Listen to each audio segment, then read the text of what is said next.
주께서 승리를 이루어 주셨습니다. 주 승리를 우리에게 주셨도다. 모든 원수 물리치셨네. 엎드려 절하세.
주님 계신 이름 높이며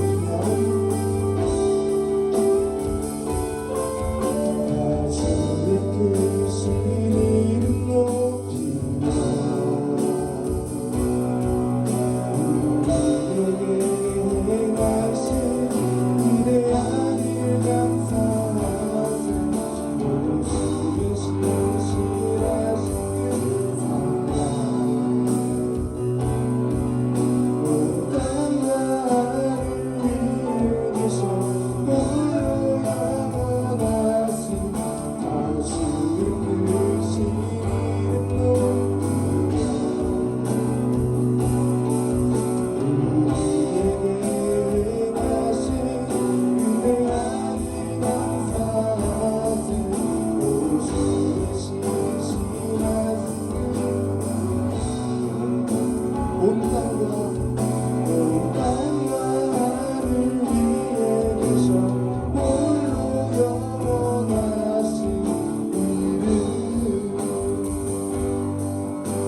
주를 찬양, 주 찬양, 손을 들고 찬양. 전쟁은 나에게 속한 것 아니니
살아계신 하나님 아버지, 오늘 하루도 모두가 건강하게 이 자리에 나올 수 있게 도와주신 것 정말로 감사합니다.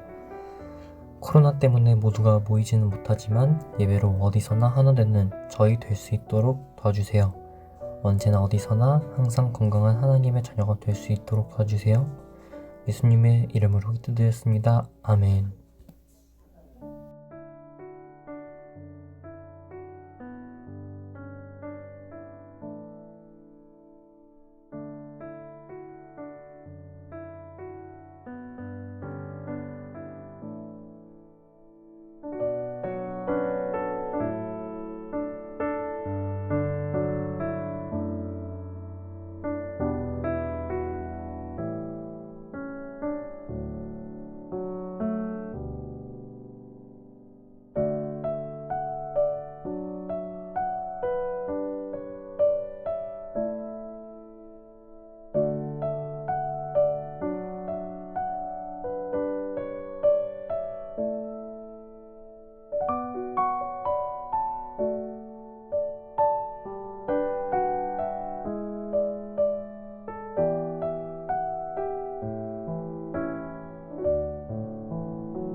네, 오늘도 방송을 통해 말씀을 들으신 나는 꿈터 학생들 그리고 선생님들을 환영합니다. 네, 여러분들 모의고사는 잘 보셨나요? 네, 뜬금없이 왜 모의고사 이야기를 하십니까? 하시는 분이 계신 줄로 알지만 네, 저희도 2주간 약 고난에 대해 배웠잖아요. 오늘은 잠깐 그 중간고사를 함께 보려고 합니다. 네, 지금부터 문제를 잘 듣고 여러분들이 생각하는 답을 한번 골라볼 수 있으면 좋겠습니다. 문제 나갑니다. 네, 한 성도가 길을 가고 있었습니다. 그러던 중에 이 성도의 머리 위로 벼락이 내리쳤습니다. 자, 여러분들 그림 보이시죠? 여러분들은 이 그림의 제목을 무엇라고 붙이고 싶으십니까? 보기 나갑니다. 1번 한 의인의 고난, 2번 한 죄인의 고난, 마지막으로 3번 한 사람의 고난. 네, 정답은 말씀 끝에서 한번 확인해 볼 수 있으면 좋겠습니다. 네, 오늘 이 그림을 잘 기억하시면서요, 본문을 볼 수 있으면 좋겠는데요. 네, 특별히 본문은 결론부로 해피엔딩으로 끝나지만 네, 서두에 어떤 일이 있었는지 여러분들과 함께 살펴보면서 오늘 본문을 나눠보면 좋겠습니다.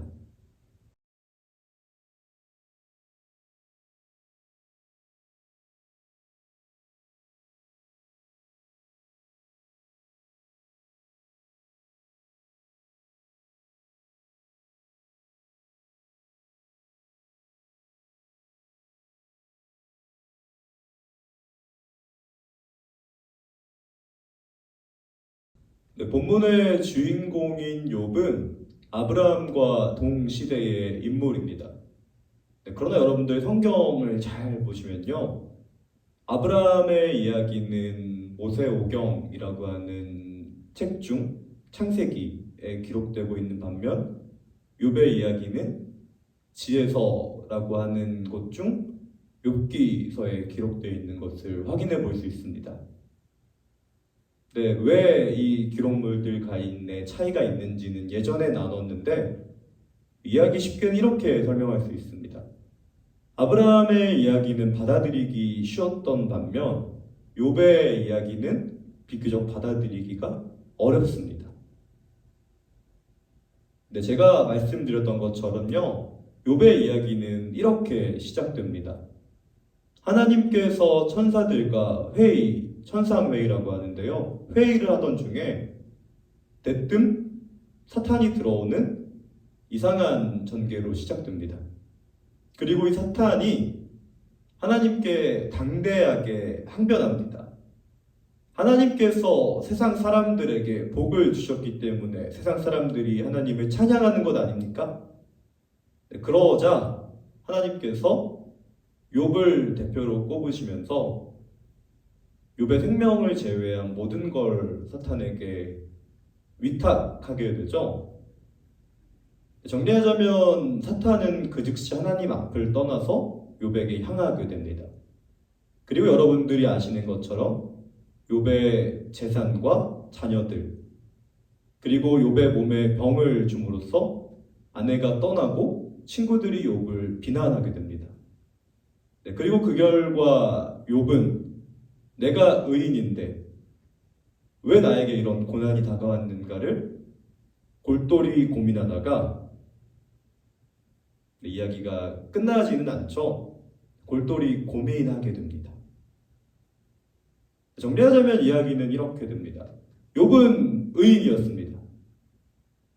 그런데 이 의인에게 난데없이 고난이 닥칩니다. 그래서 욥이 고민하게 되죠. 네, 어떤 문제부터 해결해야 될지 감이 잡히시나요? 네, 도대체 의인은 무엇인가? 이것부터 해결해야 되겠죠. 네, 제가 서두에 말씀드렸던 것처럼 이 문제를 해결하기 위해선 아브라함의 이야기를 조금 보셔야 됩니다. 우리 함께 말씀 보도록 하겠습니다.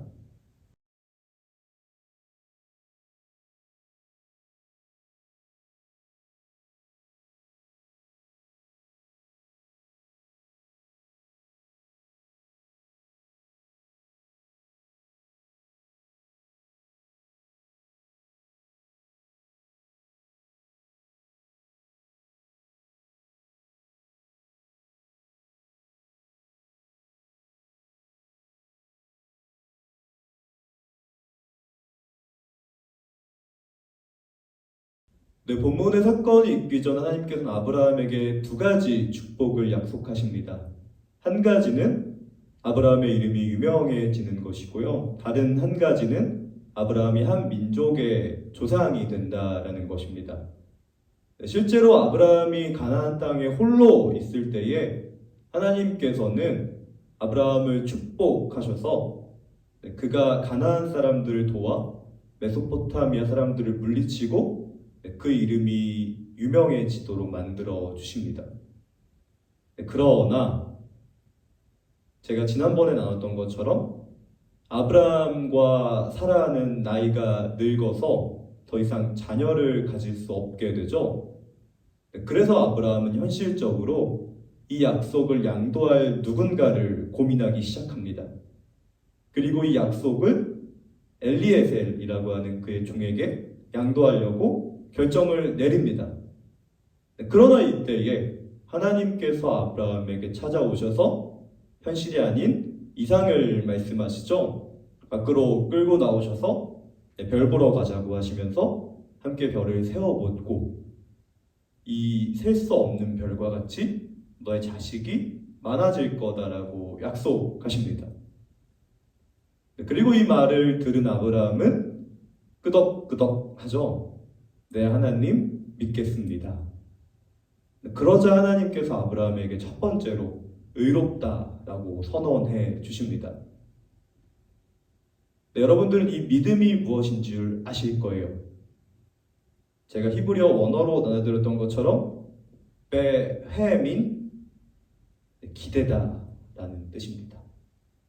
아브라함은 하나님께 기댔고 하나님은 그런 아브라함을 잘했다라고 칭찬, 인정해 주셨다라는 겁니다. 이 말은요, 성경이 말하는 의로움이란 어떤 행실이나 아니면 어떤 특정한 무언가에 있다라는 것이 아니라 그냥 하나님이 잘했어 라고 인정해 주는 것, 우리는 하나님께 맡겨 드리는 것을 의미한다라는 것입니다. 네, 그렇다면 이제 욥기에서 욥이 자기가 의인이라고 주장하는 이 주장엔 조금 문제가 있다는 것을 여러분들이 확인하게 될 것입니다. 우리 함께 본문을 보도록 하겠습니다.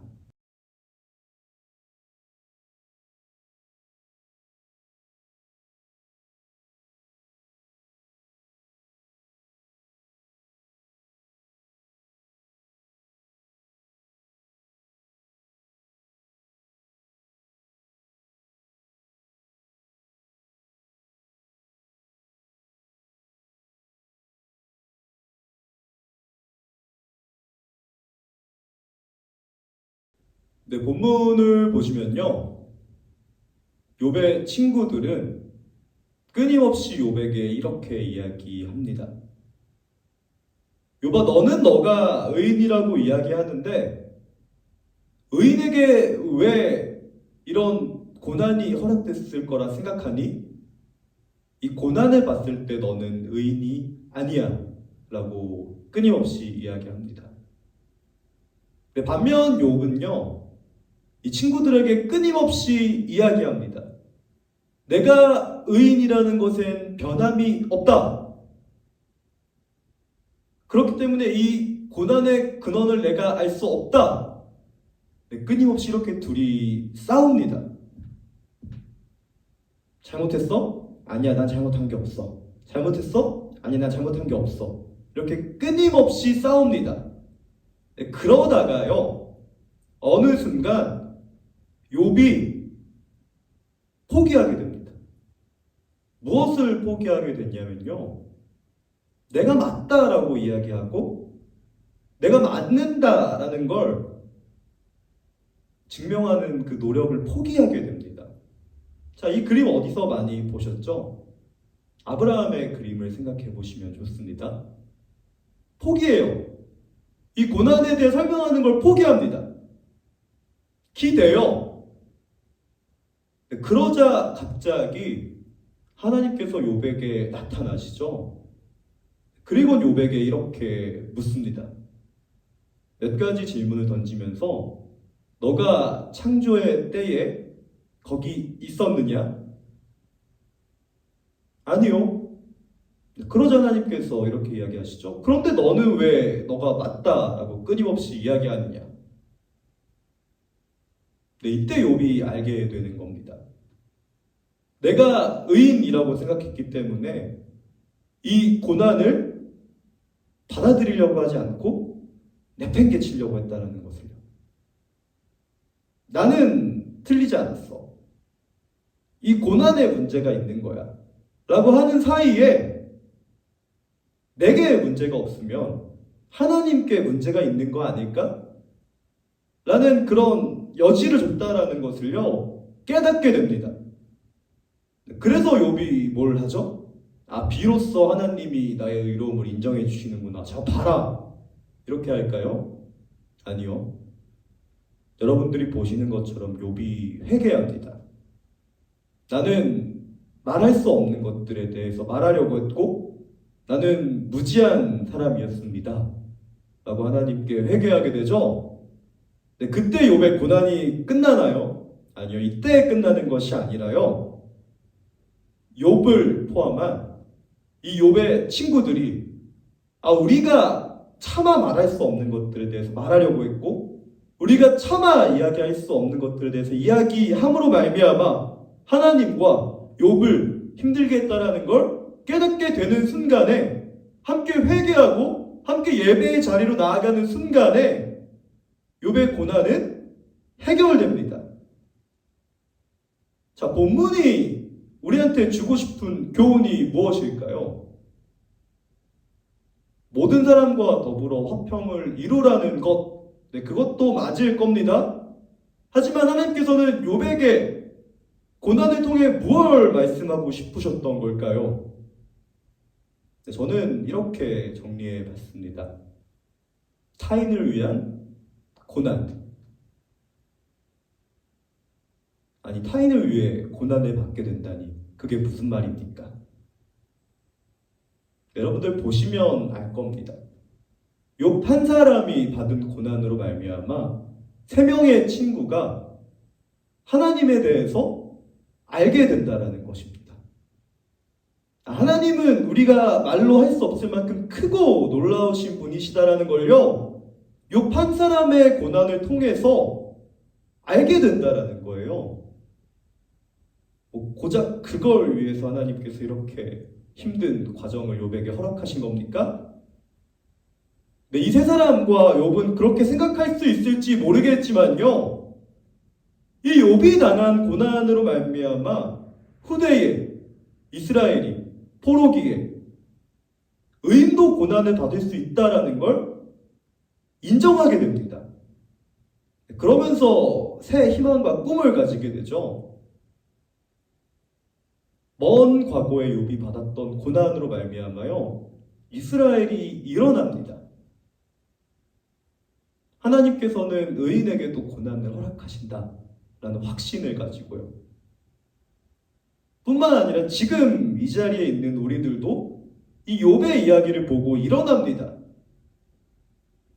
우리가 받는 고난에 대해선 다 이해할 수 없고 설명할 수 없지만 한 가지 확실한 건 의인에게도 고난이 있다라는 사실을요.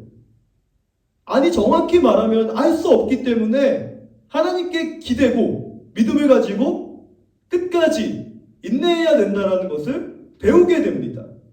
이 한 사람의 고난을 통해서 말입니다. 근데 저는 오늘 본문을 타인을 위한 고난이라고 정했습니다. 내가 고난받으면 다른 누군가가 편안한가? 네, 이렇게 해석할 수 있는데요. 정확한 의미는 그게 아닙니다. 정확한 의미는 사실 처음 제가 여러분들과 나눴던 그 문제에 있습니다. 한 성도가 길을 가다가 벼락을 맞았습니다. 여러분들은 이 그림에 어떤 제목을 붙이시겠습니까? 1번, 한 의인의 고난. 2번, 한 죄인의 고난.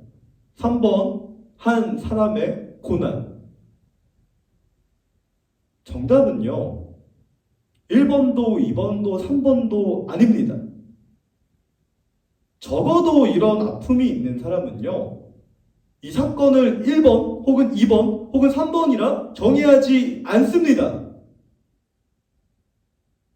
이런 류의 고난을 당하신 분은요, 1번, 2번, 3번이 아니라요, 그 사람 옆으로 갑니다. 그리고 그 사람을 위로합니다. 그리고 그 사람에게 자신의 이야기를 나누어 줍니다. 고난을 통해서, 내가 받은 고난을 통해서 상대방이 위로를 받을 수 있게 말입니다. 그래서 오늘 저는 이렇게 적고 있는 것입니다. 타인을 위한 고난, 부제로 고난은 마중물이다 라고요. 바라기는 우리가 다음 주에 나눌 예수님의 고난과 같은 특별한 고난을 우리가 받을 수도 없고 당할 수도 없으나, 적어도 이 욥처럼, 적어도 제가 말씀드렸던 것처럼 그 마중물처럼 다른 누군가를 위로하고 그 옆에 함께할 수 있는 우리 하늘꿈터 학생들, 또 선생님들, 또한 이 교육자가 될 수 있도록 함께 노력할 수 있으면 좋겠습니다.